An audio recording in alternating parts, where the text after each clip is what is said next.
नमस्ते दोस्तों, जोहार। मैं निमेश सर आप सभी का अभिषेक चक्रवर्ती यूट्यूब चैनल में हार्दिक स्वागत करता हूं। क्लास 12 के स्टूडेंट्स के लिए बहुत बड़ी खुशखबरी है दोस्तों। ये खुशखबरी है क्योंकि आप लोग जिस पल का इंतजार कर रहे थे वो आपके सामने दोस्तों, क्योंकि जैक की तरफ से ऑफिशियली मॉडल पेपर जारी कर दिया गया है। आज हम लोग इस वीडियो के माध्यम से क्लास 12 के इंग्लिश कोर के मॉडल सेट 1 का एमसीक्यू टाइप क्वेश्चंस का कंप्लीट सॉल्यूशन देने वाले हैं, वो भी फुल एक्सप्लेनेशन के साथ। जल्दी से इस वीडियो को लाइक कीजिए, अपने सारे दोस्तों भी शेयर कर दीजिए। और दोस्तों, अगर आप लोग इस चैनल पर पहली बार आए हैं तो जल्दी से इस चैनल को सब्सक्राइब कर लीजिए, क्योंकि धुआंधार तरीके से तैयारी करवाया जाएगा इस चैनल के माध्यम से, जो ऑलरेडी करवाया जा रहा है। ठीक है, तो जल्दी से इस वीडियो को लाइक कीजिए, अपने दोस्तों के साथ शेयर कीजिए। चलिए दोस्तों, बिना देरी वीडियो को शुरू करते हैं। तो चलिए दोस्तों, हम लोग शुरू करते हैं। ये जो पेपर है ये इंग्लिश कोर का है। ठीक है, मॉडल क्वेश्चन पेपर जो आप लोग एग्जाम होने वाला है उसका ऑफिशियली मॉडल पेपर है। ठीक है, कुछ जनरल इंस्ट्रक्शंस दिए गए हैं, वो देख सकते हैं, सामान्य निर्देश। ये जो एग्जाम है दोस्तों, ये 3 घंटे की होने वाली टाइमिंग दिया गया है और टोटल मार्क्स जो है वो 80 मार्क्स का है। ठीक है, चलिए आगे एक एक करके हम लोग इंस्ट्रक्शंस को पढ़ते हैं। Candidates should answer in their own words as much as possible. जितना भी पॉसिबल हो सके दोस्तों, जितना भी पॉसिबल हो सके परीक्षार्थी अपने शब्दों में आंसर लिखिएगा। ठीक है, आगे देख सकते लिखा हुआ है ऑल क्वेश्चंस आर कंपलसरी। जितने भी क्वेश्चंस है दोस्तों वो कंपलसरी क्वेश्चंस है। ठीक है, total number of question is 52। ठीक है, ऑब्जेक्टिव और सब्जेक्टिव दोनों मिला के टोटल क्वेश्चंस कितने हो जाएंगे? 52 क्वेश्चंस। ठीक है, नेक्स्ट आप लोग देख सकते हैं क्या लिखा गया दोस्तों। Question number 1 to 30 are multiple choice questions. Question number 1 से लेकर क्वेश्चन नंबर 30 जो है दोस्तों, अकॉर्डिंग टू न्यू पैटर्न के अनुसार क्वेश्चन नंबर 1 से लेकर 30 तक आप लोग को मल्टीपल चॉइस टाइप क्वेश्चंस होने वाले हैं, यानी एमसीक्यू क्वेश्चंस होने वाले। ठीक है, सारे के सारे क्वेश्चंस आपको कितने मार्क्स देंगे दोस्तों? एक मार्क्स। ठीक है, यानी 30 नंबर का आपका जो एमसीक्यू था वो वाली जो खबर है वो सच है। ठीक है, चलिए आगे देख सकते हैं। देखिए क्वेश्चन में क्या लिखा गया है। Question numbers 31 to 38 are very short type question answer. ठीक है, याद रखिएगा 31 से लेकर जो 38 तक क्वेश्चंस पूछे जाएंगे वो वेरी शॉर्ट टाइप, जिसका आंसर आप लोगों को 1 लाइन 2 लाइन का देना होगा। ठीक है, और सारे के सारे क्वेश्चंस जो है आपको 2 मार्क्स करके मिलने वाले। ठीक है, और कितना क्वेश्चंस दोस्तों? 31 से लेकर 38 तक होता है 8 क्वेश्चंस। ठीक है, जिसमें से आपको 6 क्वेश्चंस देना है आंसर। ठीक है, कितने क्वेश्चंस का आंसर देना है? 6 क्वेश्चंस का आंसर देना है। उसके बाद जो आप लोग देख सकते हैं क्वेश्चन नंबर 39 to 46 क्या लिखा गया है? 39 to 46 are short type question answer. ठीक है, ये शॉर्ट टाइप है। ठीक है, इसको आपको एक पैराग्राफ के अनुसार आंसर लिखना होगा। Out of which it is mandatory to answer 6 questions. आपको 39 से 46 तक जो क्वेश्चन दिए जाएंगे उनमें से जे 6 क्वेश्चंस आपको आते हैं, आपको आंसर लिखना है। और सारे क्वेश्चंस कितने मार्क्स करके होने वाले? 3 मार्क्स करके, याद रखिएगा। ठीक है, पहला जो आप देखें वो 2 मार्क्स। ठीक है, एमसीक्यू 1 मार्क्स का होगा। शॉर्ट टाइप आंसर जो होगा दोस्तों, वेरी शॉर्ट टाइप 2 मार्क्स का, और शॉर्ट टाइप 3 मार्क्स का। और अगला लास्ट आप लोग देख सकते लिखा गया question number 47 to 52 are long type question answer है। ठीक है, ये जो बड़े टाइप के क्वेश्चन आंसर होने वाले हैं। ठीक है, it is mandatory to answer any 4 questions. ठीक है, इनमें से आपको कितने क्वेश्चंस का आंसर देना है दोस्तों? मैंडेटरी है वो 4 क्वेश्चंस, और सारे क्वेश्चंस आपके 5-5 मार्क्स करके होने वाले हैं। इससे क्लियर हो गया दोस्तों, आपके एमसीक्यू टाइप आने वाले 30 गो, कितना? 30 क्वेश्चंस एमसीक्यू टाइप होंगे, पर क्वेश्चंस 1 मार्क्स के होंगे। ठीक है, वो एमसीक्यू में। और सब्जेक्टिव बात करें तो 2 मार्क्स के भी क्वेश्चंस रहेंगे, 3 मार्क्स के क्वेश्चंस रहेंगे और 5 मार्क्स के क्वेश्चन रहेंगे। ठीक है, चलिए आगे बढ़ते हैं। हम लोग एक एक करके एमसीक्यू टाइप क्वेश्चंस को सॉल्व करेंगे। चलिए, पहला क्वेश्चन आप लोग देख सकते हैं दोस्तों, मल्टीपल टाइप चॉइस क्वेश्चन में क्या लिखा गया है? Where is the salutation placed in a notice? Salutation अभिवादन जो है वो नोटिस में कहां स्थान मिलती है? ठीक है, यानी नोटिस लिखते टाइम हम लोग जो सैल्यूटेशन है वो कहां लिखते हैं? ये जो जैक के ऑफिशियली जो मॉडल सेट में आंसर दिया गया दोस्तों, आंसर सीट, उसमें 110% जो आंसर है दोस्तों वो गलत है। उस पर बिल्कुल भी मत जाइए। ठीक है, क्योंकि नोटिस राइटिंग में जो दोस्तों वो कभी भी सैल्यूटेशन की जरूरत नहीं पड़ता है। याद रखिएगा, ऑप्शन जो डी है वो करेक्ट आंसर है। There is no need to write salutation in a notice. Notice लिखने में सैल्यूटेशन का यूज नहीं किया जाता है। चलिए आगे बढ़ते हम लोग क्वेश्चन नंबर 2 की ओर। देख सकते दोस्तों, क्वेश्चन नंबर 2 में क्या लिखा गया दोस्तों? Notices in schools and colleges contain certain announcement for dash. ठीक है, यानी जो नोटिसेस होती है, स्कूल हो चाहे कॉलेजेस में हो, वो तुरंत अनाउंसमेंट होता है। ठीक है, किसके लिए होता है ये अनाउंसमेंट? ये होता है दोस्तों बच्चों के लिए, यानी स्टूडेंट्स के लिए। याद रखिएगा, ऑप्शन जो सी है वो करेक्ट आंसर है। कोई भी स्कूल में नोटिस जारी किया जाता है कि इतना से इतना तिथि का आप लोग का एग्जाम होगा, स्कूल छुट्टी रहेगी, कॉलेजेस बंद रहेगी, तो नोटिस किसके लिए होता है? वो सर्टेन अनाउंसमेंट होता है स्टूडेंट्स के लिए। याद रखिएगा। चलिए आगे बढ़ते हैं हम लोग क्वेश्चन नंबर 3 की ओर। क्वेश्चन नंबर नंबर 3 आप लोग देख सकते हैं दोस्तों, क्या लिखा गया है, letters to the editor are written for. ये जो लेटर्स टू द एडिटर होता है दोस्तों, वो किसके लिए लिखा जाता है, ठीक है, यानी छपता है किसमें, वो न्यूज़पेपर में छपता है, याद रखिएगा। लेटर्स टू द एडिटर्स वाले जो लेटर होता है वो किसमें छपने के लिए दोस्तों, न्यूज़पेपर हो या फिर मैगजीन्स, यानी ऑप्शन जो ए है वो करेक्ट आंसर है। चलिए आगे बढ़ते हैं हम लोग क्वेश्चन नंबर 4, ठीक है।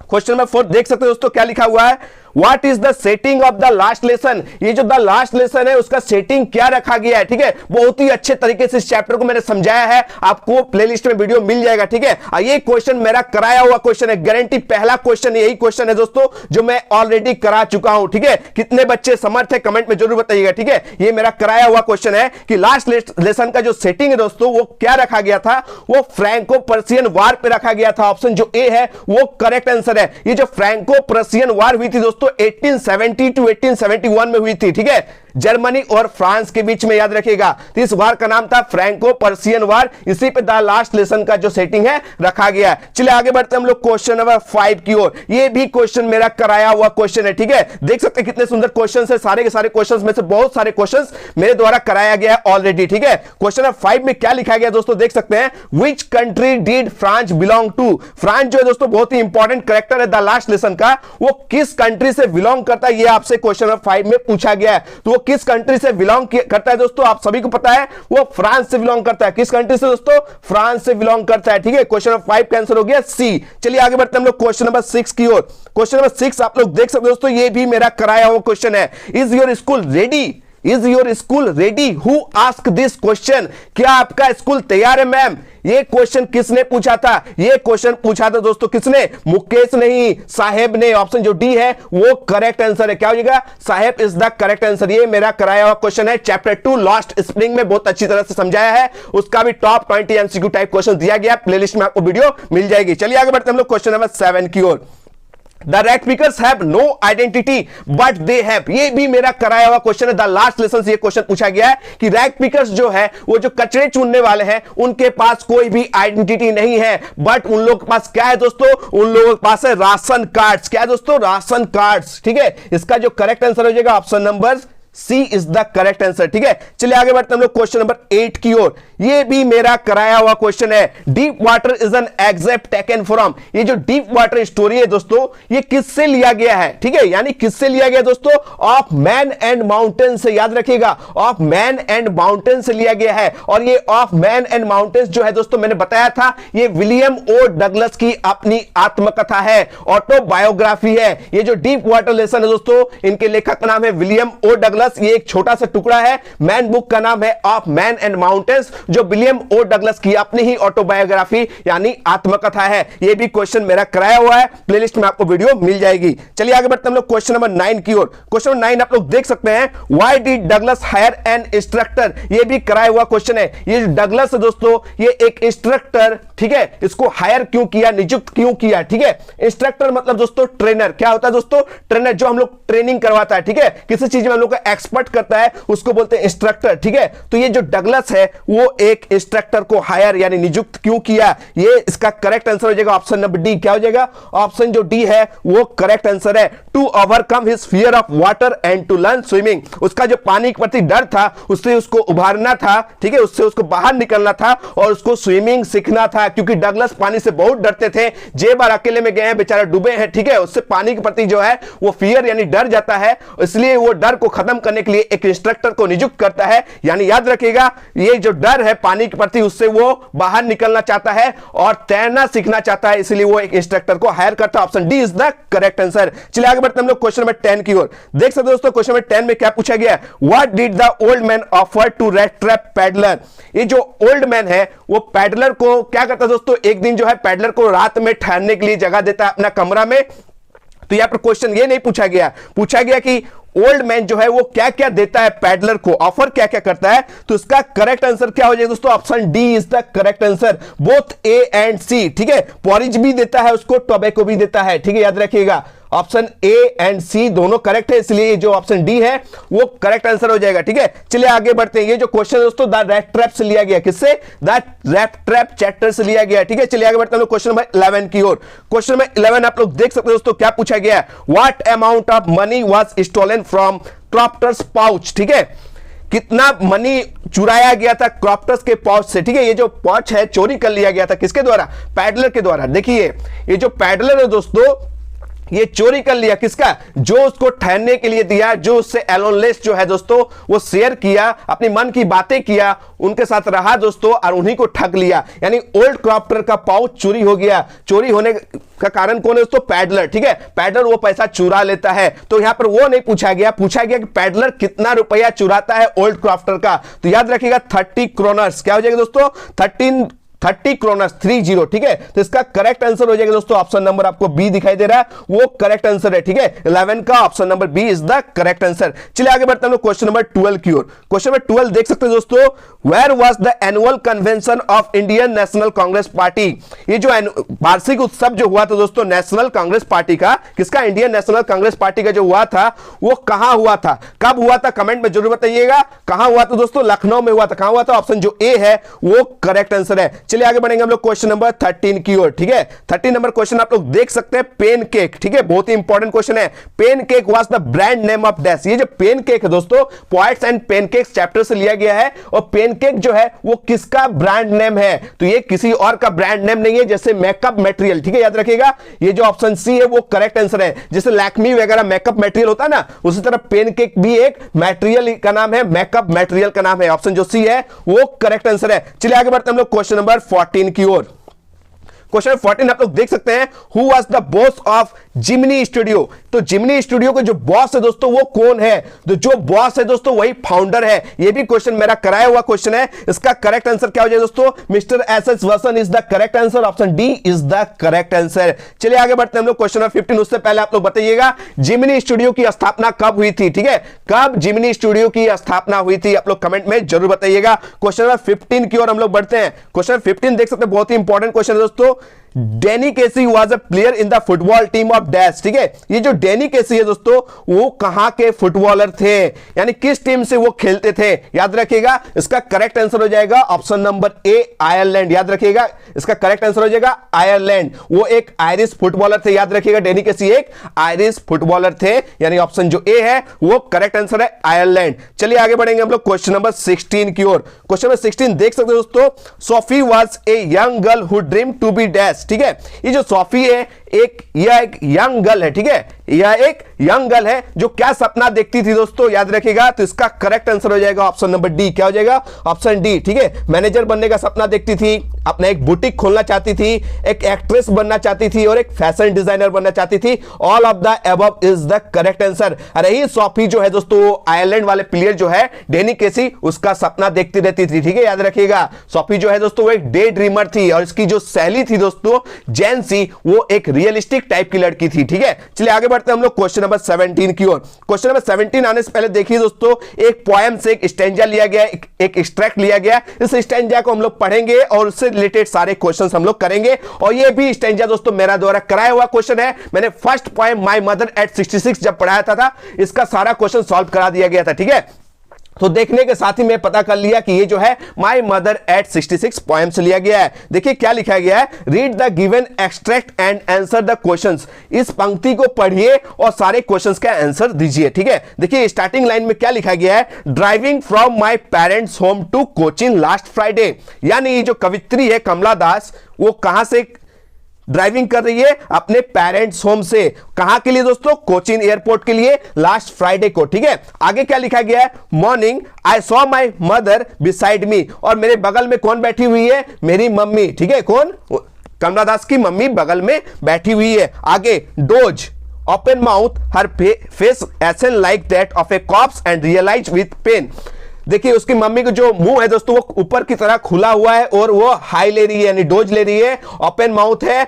और उसका जो फेस है दोस्तों राख की तरह ऐसा लगता है जैसे एक कॉप्स है। कॉप्स मतलब दोस्तों डेड बॉडी, एक लाश की तरह उसका चेहरा प्रतीत होता है। और वही जाना पहचाना सा डर, वही ओल्ड फैमिलियर पेन और एक उसका रिटर्न हो जाता है। यानी अपने मम्मी को खोने का डर उसको सताया जाता है जब वो बगल में देखती है, यानी कार के इनसाइड यानी देखती है बगल में मम्मी को, तो मम्मी को खोने का डर उसको सताया जा रहा है। क्योंकि मम्मी जो है दोस्तों वो 66 ईयर्स ओल्ड की है, बहुत ही वृद्धावस्था में है और मुंह खुला हुआ है, और इसीलिए वो जो है वो बाहर की ओर देखती है। बाहर का जो नजारा था दोस्तों वो देखने लायक था। बहुत अच्छे से इस पोएम को समझाया गया है, प्लेलिस्ट में आपको वीडियो मिल जाएगी। चलिए देखिए एक एक करके क्वेश्चंस को पढ़ते हैं। क्वेश्चन नंबर 17 में क्या लिखा गया है? The given extract is taken from the poem.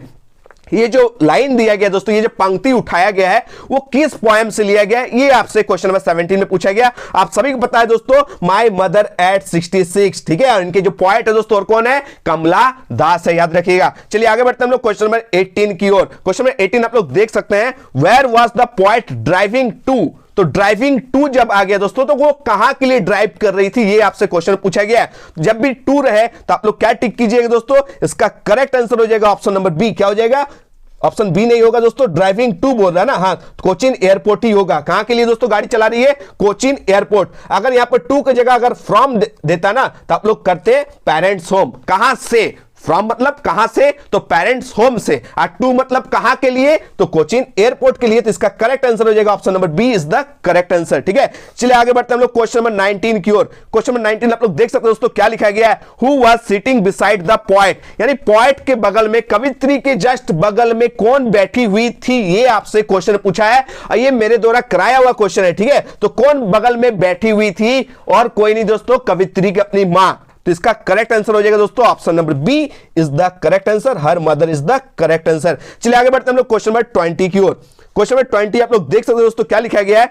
What type of words does the poet talk about in the poem Keeping Quiet? चलिए यहां जो है Keeping Quiet से क्वेश्चन पूछा गया है, ये भी एक बहुत ही अच्छा पोएम है। तो यहां पर क्वेश्चन पूछा गया है कि कीपिंग क्वाइट जो है दोस्तों पैब्लो नेरुदा के द्वारा लिखा गया कविता है। उसमें पूछा गया कि किन किन वार्स का यहां पर जिक्र हुआ इस कविता में। कीपिंग क्वाइट में कौन कौन सा वार का, वार मतलब दोस्तों युद्ध, कौन कौन सा युद्ध का यहां पर जिक्र हुआ है? तो all of this is the correct answer, ठीक है। ग्रीन वार्स का भी यूज किया गया है, wars with gas, wars with fire is the correct answer, all of this, यानी ऑप्शन डी जो है वो करेक्ट आंसर है। आप जब कीपिंग क्वाइट को पढ़ेंगे अच्छे से तो आपको पता चलेगा इन तीनों युद्धों का जिक्र है, ठीक है। चलिए आगे बढ़ते हैं हम लोग क्वेश्चन नंबर 21 की ओर। क्वेश्चन नंबर 21 आप लोग देख सकते हैं, बहुत ही घुमावदार क्वेश्चन है दोस्तों, मजेदार क्वेश्चन है, क्योंकि ये क्वेश्चन आपको पोएम में देखने को नहीं मिलता है, ठीक है। Whom did the enchanted youth Endymion resolve to seek? आपको तो ये भी नहीं पता चलेगा कि ये जो है किस पोएम से उठाया गया क्वेश्चन है, ठीक है। कोई बात नहीं, मैं आपका डाउट क्लियर कर देता हूं, ठीक है। ये जो इंडीमियन है दोस्तों, याद रखिएगा, इंडीमियन जो है दोस्तों, ए थिंग ऑफ ब्यूटी आप लोग पोएम पढ़ेंगे। ए थिंग ऑफ ब्यूटी जो है दोस्तों इसी से लिया गया एक आंसर, याद रखिएगा। ए थिंग ऑफ ब्यूटी जो है इंडीमियन से लिया गया एक छोटा सा टुकड़ा है, उसको पोएम बना के आप लोग सिलेबस में डाल दिया गया है। मैन जो है दोस्तों उसका नाम है इंडीमियन। तो आपसे क्वेश्चन पूछा जा सकता है कि ये थिंग ऑफ ब्यूटी जो पोएम है वो किससे लिया गया है? तो इंडीमियन से लिया गया, ठीक है। यहां पर क्वेश्चन पूछ रहा है कि मंत्रमुग्ध जो युवक है इंडीमियन ने किसकी तलाश करने का संकल्प लिया, और किसी का नहीं दोस्तों। ऑप्शन जो ए है वो करेक्ट आंसर है, सिंथिया का, द मून गॉडेस, याद रखिएगा, द मून गॉडेस सिंथिया से, याद रखिएगा, इसकी तलाश करने का वो संकल्प लिया था। ऑप्शन जो ए है वो करेक्ट आंसर है। चलिए आगे बढ़ेंगे हम लोग क्वेश्चन नंबर 22 की ओर। क्वेश्चन नंबर 22 आप लोग देख सकते हैं दोस्तों क्या लिखा गया है कि what are the things of beauty mention in the poem. ये कौन सा पोएम की बात करता है दोस्तों? A thing of beauty, John Keats का फेमस पोएम है दोस्तों। इस पोएम में बात किया जा रहा है किस किस सुंदरता का यहां पर जिक्र किया गया है, कौन कौन से थिंग ऑफ ब्यूटी का यहां पर जिक्र किया गया है, मेंशन किया गया है, यानी उल्लेख किया गया है। तो याद रखिए दोस्तों, सन एंड मून इसका भी जिक्र किया गया है, यंग ट्रीज एंड स्ट्रीम्स का भी जिक्र किया गया है, और आगे देख सकते हैं दोस्तों क्या लिखा गया है, फ्लावर्स का भी जिक्र किया गया है, ठीक है। डैफोडिल फ्लावर्स, याद रखिएगा, डैफोडिल फ्लावर्स का जिक्र किया गया है। और ऑल ऑफ दिस, यानी ये जो है सारे के सारे का जिक्र किया गया है, क्योंकि ये सारे सारे जो है वो नेचुरल चीज है, यानी पोएम्स रिलेटेड है। All of this is the correct answer, ठीक है। इस पोएम के माध्यम से सारे का जिक्र किया गया, क्योंकि ये सारे के सारे ए थिंग ऑफ ब्यूटी है, ठीक है। आगे बढ़ते हम लोग क्वेश्चन नंबर 23 की ओर। 23 आप लोग देख सकते हैं दोस्तों क्या लिखा गया है, who was same in the third level. Same जो है दोस्तों वो थर्ड लेवल में उसको किस रूप में दिखाया गया, ठीक है। द थर्ड लेवल जो आप लोग बुक 2 का पहला ही चैप्टर है, ठीक है, याद रखिएगा। जो द थर्ड लेवल है उस स्टोरी में सैम कौन है? तो उस स्टोरी में सैम और कोई नहीं दोस्तों, एक साइक्लिस्ट है, याद रखिएगा, एक साइक्लिस्ट है और फ्रेंड ऑफ चार्ली, ठीक है, याद रखिएगा। उस स्टोरी का द थर्ड लेवल का जो चार्ली है वो मेन कैरेक्टर है, और इसी का फ्रेंड है जो साइक्लिस्ट भी है। तो सैम कोई नहीं दोस्तों, ये साइक्लिस्ट फ्रेंड है, याद रखिएगा, चार्ली का दोस्त है। ऑप्शन जो सी है वो करेक्ट आंसर है। चलिए आगे बढ़ते हम लोग क्वेश्चन नंबर 24 की ओर। बहुत ही इंपॉर्टेंट क्वेश्चन है, और मेरे favourite story the tiger king से ये क्वेश्चन पूछा गया। और ये जो क्वेश्चन दोस्तों प्रीवियस क्वेश्चन में भी बहुत बार आ चुका है, ठीक है। लेट टाइगर्स बी अवेयर, बाघ सावधान रहो। हु सेड दिस, ये जो लाइन है वो किसने कही है, ये आपसे क्वेश्चन नंबर 24 में पूछा गया। तो इसका करेक्ट आंसर है द प्रिंस जंग बहादुर। इसका करेक्ट आंसर हो जाएगा द प्रिंस जंग बहादुर इज द करेक्ट आंसर। वो कहते हैं, ठीक है, द प्रिंस जंग बहादुर जो है वो कहां के किंग थे दोस्तों, प्रतिबंधपुरम, याद रखिएगा प्रतिबंधपुरम। और जो द टाइगर किंग है दोस्तों वो जो है लिखा कौन है, वो लिखा है काल्की, ये भी याद करके जाइएगा। चलिए आगे बढ़ेंगे हम लोग क्वेश्चन नंबर 25 की ओर। For how many years did Gondwana जो है वो एग्जिस्ट करता था, कितने सालों पहले जो गोंडवाना है दोस्तों, याद रखिएगा एक सुपर कॉन्टिनेंट था, ठीक है, याद रखिएगा एक सुपर कॉन्टिनेंट का नाम था गोंडवाना। वो कितने साल पहले पृथ्वी पे एग्जिस्ट करती थी? तो इसका करेक्ट आंसर हो जाएगा दोस्तों option number A, 650 million years ago में गोंडवाना जो है एक सुपर जियांट सुपर कॉन्टिनेंट था, वो एग्जिस्ट करती थी। बाद में वो क्या हो गया दोस्तों, टुकड़ों में विभक्त हो गई। तो इसका करेक्ट आंसर है option A is the correct answer. चलिए आगे बढ़ते हैं हम लोग क्वेश्चन नंबर 26 की ओर। What is the academic Sokal Sky? ये जो एकेडमिक सोकाल स्काई है वो क्या है दोस्तों, ये और कुछ नहीं दोस्तों, एक रिसर्च शिप का नाम है, एक रिसर्च शिप का नाम है। और ये रिसर्च शिप कहां का दोस्तों, रशियन रिसर्च शिप है। ऑप्शन जो बी है दोस्तों वो करेक्ट आंसर है। ए रशियन रिसर्च वेसल, वेसल मतलब होता है दोस्तों शिप, ठीक है। ये रशियन रिसर्च शिप का नाम है, जिस शिप के माध्यम से सभी कहां जर्नी कर रहे दोस्तों, ये जर्नी जो है अंटार्कटिका का करने जा रहे थे। कहां, अंटार्कटिका का, ठीक है, याद रखिएगा। क्वेश्चन नंबर 26 हो गया। आगे बढ़ेंगे हम लोग क्वेश्चन नंबर 27 को, ठीक है। 27 क्वेश्चन नंबर आप लोग देख सकते हैं। The wounded soldier of the story the enemy belong to, ये जो द एनिमी स्टोरी है दोस्तों उसमें जो वुंडेड सोल्जर है, जो जख्मी सिपाही है, वो किस देश से बिलोंग करते हैं, ये आपसे क्वेश्चन पूछा गया। बहुत ही इंपॉर्टेंट क्वेश्चन है। वो और कहीं नहीं दोस्तों, यूएस नेवी से बिलोंग करते हैं। कहां से, यूएस नेवी, ठीक है, याद रखिएगा, यानी यूनाइटेड स्टेट से, यानी अमेरिका का वो नौसेना है, ठीक है, याद रखिएगा। क्वेश्चन नंबर 27 भी क्लियर हो गया। चलिए आगे बढ़ते हैं हम लोग क्वेश्चन नंबर 28 की ओर। क्वेश्चन नंबर 28 आप लोग देख सकते हैं क्या लिखा गया है। What did mister lamb grow in his garden, ठीक है।